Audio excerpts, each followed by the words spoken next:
है, मैं नहीं समत खान हिंद वॉइस से आपसे मुखातिब हूँ। इस सांप्रदायिकता का जहर बहुत तेजी से फैलता चला जा रहा है और इसमें सबसे बड़ा हाथ आरएसएस का है। जबकि एक तरफ तो हमारे प्रधानमंत्री ये कहते हैं कि पसमानदा मुसलमानों तक पहुँचिए आप। साउथ में एक भाषण दे रहे हैं और कह रहे हैं कि पसमानदा मुसलमानों तक पहुँचिए, अपनी बात लेके आप हिंदुओं तक ही नहीं रहिए। वहीं मनेसर हरियाणा में एक पंचायत होती है। पंचायत में ये फैसला किया जाता है कि मुसलमानों का सोशल बाइकाट, इकोनॉमिक बाइकाट किया जाए, सोशल बाइकाट किया जाए। इनसे कोई न सब्जी खरीदी जाए, न इनकी दुकानों से सामान खरीदा जाए, यहाँ तक कि इनकी दवाइयों की दुकान से दवाई भी न खरीदी जाए। यहाँ तक कि इनके हेयर कटिंग सैलून यानी नाई की दुकान है, वहाँ से बाल भी न कटाए जाए। छोटी छोटी चीज़ें खरीदने के लिए जो ये बेचते हैं, सब्जी भाजी, वो भी खरीदी जाए। इनका सोशल बाइकाट किया जाए यहाँ। और उस सभा में, उस पंचायत में विश्व हिंदू परिषद, बजरंग दल जैसी संस्थाएं, उनके पदाधिकारी मौजूद होते हैं, जो कि आरएसएस के ही पार्टियां हैं, आरएसएस की बनाई हुई हैं। आरएसएस की बनाई हुई बीजेपी है, तो लिहाजा ये नहीं कहा जा सकता कि ये बीजेपी नहीं कह रही है। उन्होंने भाषण दिए हैं, मंच पे खड़े होकर कहा कि आपने जो किराएदार हैं मुसलमान, उनको भी हटा दीजिए आप, क्योंकि वो आतंकवाद फैलाते वहाँ से, षड्यंत्र रचते वहाँ से फैला बैठ के।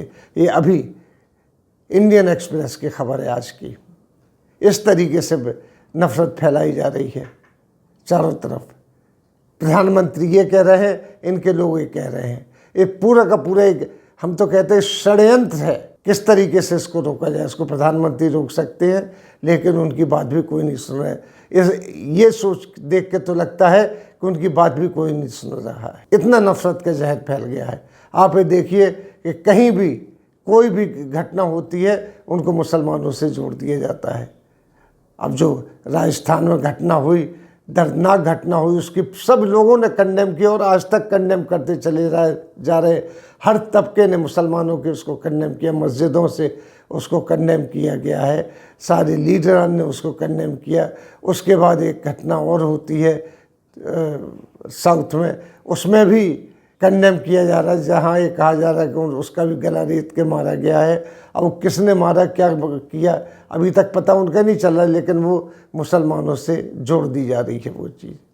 और जो एनआईए फौरन बीच में आ जाती है कि उसकी जांच करेंगे। यानी पूरे की पूरी तरीके से अमित शाह जी भी इसमें शामिल हैं, यानी केंद्र भी इसमें शामिल है कि भड़काने में, आग लगाने में। इसका नीचे कि वहाँ की पुलिस को इंक्वायरी नहीं, एनआईए आएगी उसकी इंक्वायरी करने के लिए। ठीक है, एक गलती हुई, उसको पूरे के पूरे समाज ने कंडेम किया। मैं भी कंडेम करता हूँ, हर सोशल मीडिया कंडेम करती है। लेकिन यहाँ तो ये है कि अगर सुप्रीम कोर्ट ने एक जजमेंट दिया नूपुर शर्मा के खिलाफ, तो सोशल मीडिया लग गया उस जजमेंट के खिलाफ बोलने के लिए। तो उन जजेस को बाहर आके बोलना पड़ा कि हम लोग जो जजमेंट देते हैं वो संविधान के मुताबिक देते हैं, जनता की आवाज़ के साथ नहीं देते हैं। इसको रोकना चाहिए और सोशल मीडिया पर भी बैन लगना चाहिए। इसके ऊपर एक अंकुश लगाया जाना चाहिए, उन्होंने कहा है। क्योंकि अगर आप सुप्रीम कोर्ट के जजमेंट के ऊपर भी बात करने लगेंगे, नूपुर शर्मा की जो एक सांप्रदायिक घटना है जिसकी पूरी दुनिया कंडेम कर रही है, हिंदू मुसलमान सभी कंडेम कर रहे हैं, उसके ऊपर खड़े होकर आप बोलने लगेंगे, सुप्रीम कोर्ट के जजमेंट पे बोलने लगेंगे, तो यही होगा जो मनेसर में हुआ। मनेसर में हुआ, आज हरियाणा में हुआ। ये पूरी बात हरियाणा में फैल जाएगी, क्योंकि वहाँ की पंचायतें बड़ी पावरफुल होती हैं कि मुसलमानों का बाइकाट करो। और कितने मुसलमान हरियाणा में रहते हैं, यूपी से भी जाते हैं, वहाँ के खुद के रहने वाले हरियाणा में है। जब पार्टीशन हुआ तो पंजाब बना, तो हरियाणा और पंजाब एक ही था। वहाँ से जो लोग पंजाबी थे वो चले गए, मुसलमान वहाँ पे चले गए, वो मुसलमान पंजाबी हो गए वहाँ पे। लेकिन अब भी बहुत से मुसलमान हरियाणा में रह रहे हैं, जिनका आबा व अजदाद हरियाणा में रह रहे थे। अब उनसे कहा जा रहा है कि वो हरियाणा छोड़ेंगे। इस तरीके से अगर सैंक्शन लगाए जाएंगे उनके ऊपर, इस तरीके से अगर जो बंदिशें लगाई जाएंगी, तो क्या होगा उनका मकसद कि उनकी दुकानों से सामान नहीं खरीदा जाएगा। कोई भी दुकान, कपड़े की दुकान से लेके और आपका कहना चाहिए नाई की दुकान तक में आप उनसे कोई सामान ना खरीदिए, दबाओगे ना खरीदिए। ये कहाँ की न्याय है? ये किस किस्म की है? क्या हर मुसलमान षड्यंत्रकारी है? ये तो यही साबित कर रहे हैं कि जितने भी मुसलमान हैं भारत में रहने वाले वो षड्यंत्रकारी हैं, षड्यंत्र रच रहे हैं देश के खिलाफ। अब्दुल हमीद को भूल जाते हैं, अब्दुल कलाम को भूल जाते हैं। इन जो अभी रिसेंट पुरानी बात हम कोई किसी की नहीं करते हैं कि मौलाना आज़ाद हुए जिन्होंने आज़ादी की लड़ाई में हिस्सा लिया, उनको हम सबको भूल जाते हैं। हम नहीं कहते उनकी बात, लेकिन अभी जो रिसेंट हुए हैं उनको, अब्दुल कलाम जिन्होंने मिज़ाइल दी हैं, मिज़ाइल मैन कहे जाते हैं, पूरी दुनिया में डंका पिटता है इनकी हमारी मिज़ाइल्स का। क्या वो भी षड्यंत्रकारी थे? जो इलेक्शन कमीशन के चेयरमैन हुए वो भी षड्यंत्रकारी हुए? जो चीफ जस्टिस हुए, जज होते हैं सुप्रीम कोर्ट के, वो भी षड्यंत्रकारी हैं। हर कोई षड्यंत्रकारी है। इस तरीके से साबित किया जा रहा है। इस पर रोक लगना चाहिए। प्रधानमंत्री की बात मानना चाहिए। प्रधानमंत्री एक तरफ कह रहे हैं कि आप पसमानदा मुसलमानों तक जाइए अपनी बात लेकर, उनके उत्थान की बात कीजिए, और यहाँ उनके उत्थान की बात तो छोड़िए, उनको विघटनकारी ताकतें उनको बिल्कुल अलग करना चाहती हैं और उनको ये साबित करना चाहती हैं कि ये षड्यंत्रकारी। ये कह के मंच से कहा है विश्व हिंदू परिषद के नेताओं ने कि ये लोग षड्यंत्रकारी हैं, इनको अपने यहाँ मकान किराए पे नहीं देना चाहिए। इनकी आड़ में रोहिंग्या मुसलमान, इनकी आड़ में बांग्लादेशी मुसलमान, ये सब यहाँ आ जाते हैं।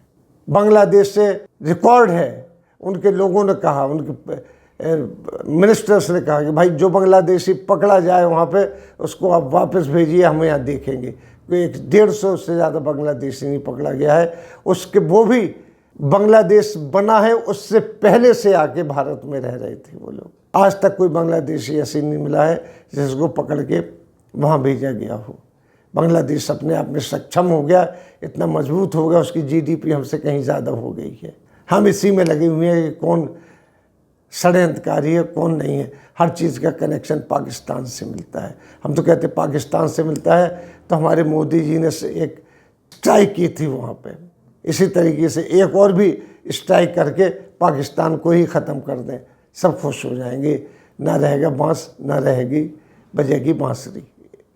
लेकिन नहीं, वहाँ हमारे जो अडानी जी हैं, गुजरात के जो पाकिस्तान है उसमें बिजली देते हैं, उनको कोई रोक टोक नहीं है। यहाँ सब चल रहा है, और यहाँ ये भी चल रहा है कि मुसलमानों का बाइकाट किया जाए। ये छोटी सी बात नहीं कि मनीष शर्मा हुई है। मनीष शर्मा ने पूरे हरियाणा में ये बात हुई है। हरियाणा में एक बार नहीं कई बार ऐसी चीज़ें हो चुकी हैं। इसके पहले भी आप देखिए तो कर्नाटका में ये चीज़ शुरू हुई थी, बाइकाट करने की बात हिजाब से शुरू हुई थी। फिर मंदिरों के सामने दुकानें लगना बंद कर दी गई थी मुसलमानों की, उनके सामान फेंके जा रहे थे, उनके फल फेंके जा रहे थे, नहीं खरीदना, मंदिरों के सामने खड़े हुए थे वो अपनी रोजी के लिए। वो षड्यंत्रकारी नहीं है। बरसों से उनके आबा अजदाद एक काम करते जा रहे थे। उन्होंने अपनी लिस्ट दिखलाई कि साहब वो 100 साल से काम कर रहे हैं, कोई कह रहा है साहब हमारे 50 साल से काम है सब, लेकिन उनकी दुकानें बंद की जा रही हैं। उनको कहा जा रहा है कि तुम यहाँ की दुकान नहीं लगा सकते, मंदिरों के आसपास मेलों में दुकान नहीं लगा सकते कर्नाटक में। हिजाब की बात तो छोड़िए, हिजाब नहीं पहन सकते, धार्मिक क्रियाएं नहीं कर सकते हैं।